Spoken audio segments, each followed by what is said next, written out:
Okay, so just to recap, task-based language teaching, as I said, is about meaning and pushing grammar. And grammar is an essential resource in the communication. In the classroom, basically, task-based language teaching is about students preparing and giving oral presentations. We'll just have a look here. So here's an example of an oral presentation of a first-year student. They've prepared the presentation at home, and they come into the class and they have a real audience and they give that speaking presentation. First of all, it's assisted. They have the security of the poster as a prompt to help them speak. After they've done that, they have to put down the poster and they have to speak without any assistance. But they have to do the same program, so it's fluency work. Okay, so the first one is, and the projects are quite complex. Okay, they really have to produce at home. They have to do some preparation. They have to come up with a decent talk. So a talk like that is going to run like 2 or 3 minutes. And after they've done that several times, they have to do it without the poster. Okay, so here's a group of students doing poster work.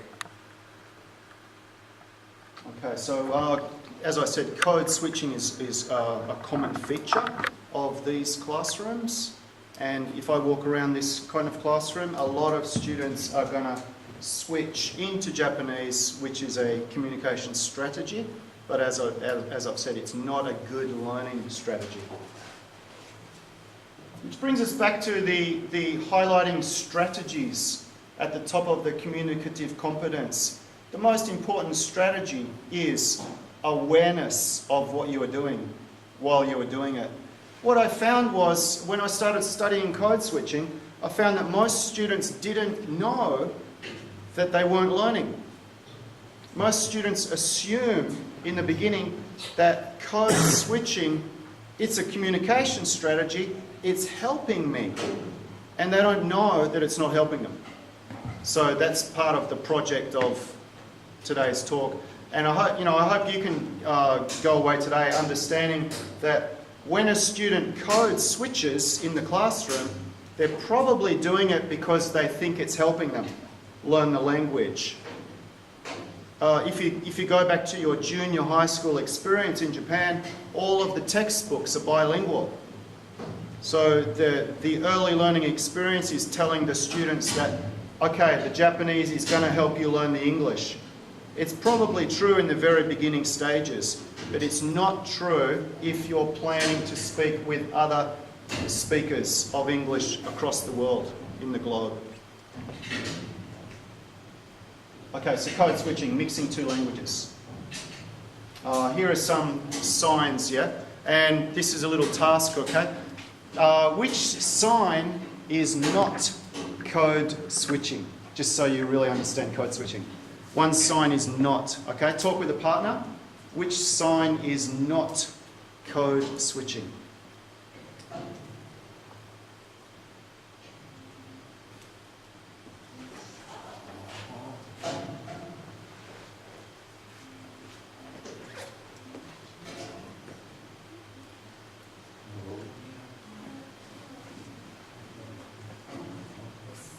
Well, according to my classification anyway.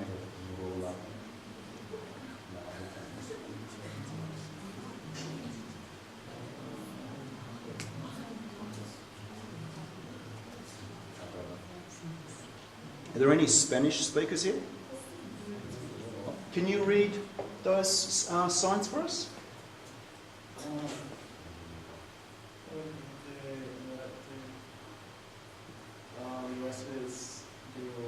Yeah, that's clearly code switching, right? It's using 2 language systems to sell one message. Okay, come to our karate dojo. And what about this one here? I think it's a blurb on the back of a book cover. All right.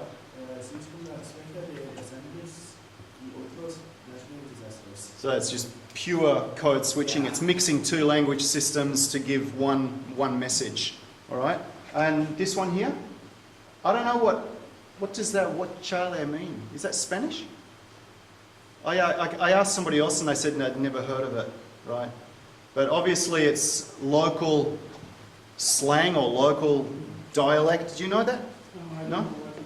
Okay. But it's obviously not English and it's mixing two language system. This one here is not code switching, right? It's just a bilingual sign.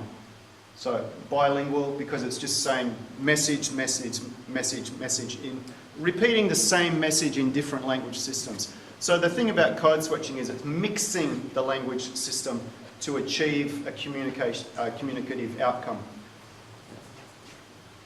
Okay, so code switching is a good thing, right? It's a linguistic resource and it brings people together in communities where communities are mixed. And it must be huge in some communities. And I'm thinking here, Africa must be really huge, right? Yeah, code switching must be just daily life. Daily life. Right. And probably it's nothing to do with today's lecture, it's probably what leads to new languages being formed, yeah. Initially, well it is actually, yeah, it is, I know that. So it offers benefits to the speaker, code switching.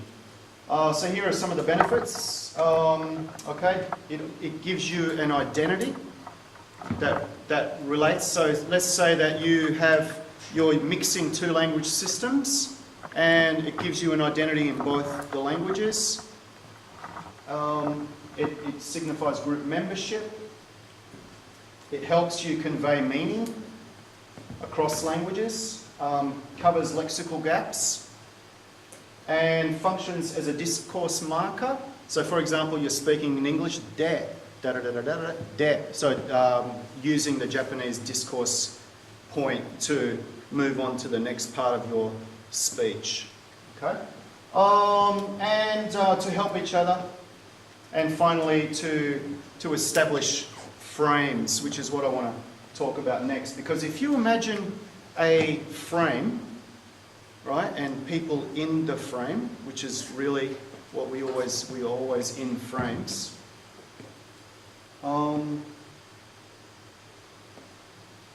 Okay, in classroom practice,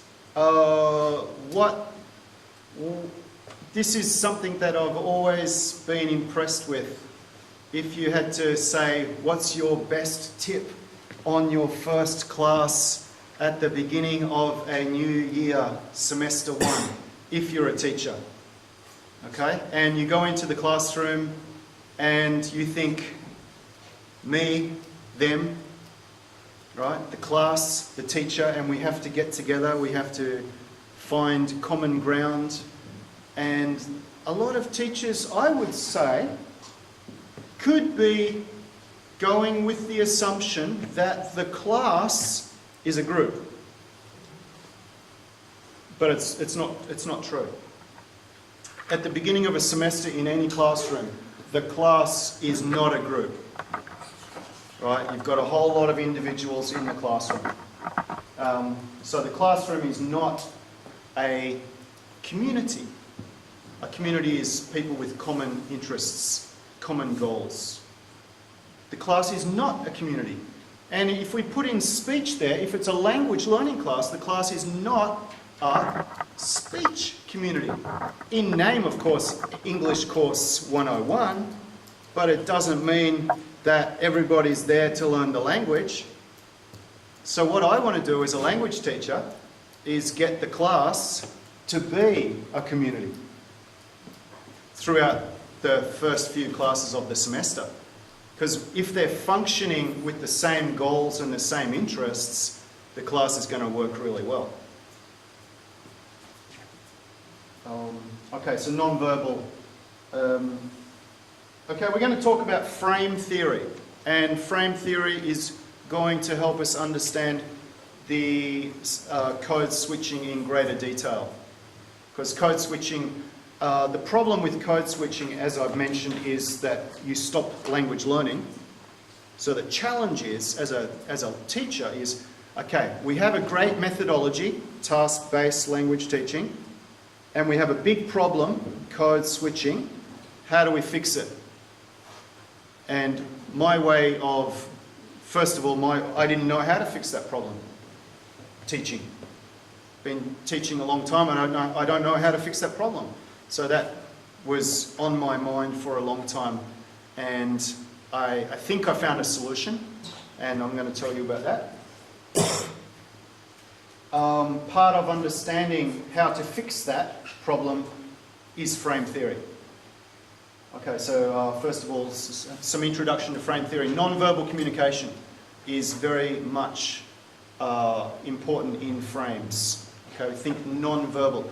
How do we know what the other person intends without speaking? Before we speak, we know what the other person intends by their body language, by their non-verbal communication. If you look at this picture, any human being with reasonable good sense will know immediately that there is good feeling between these people.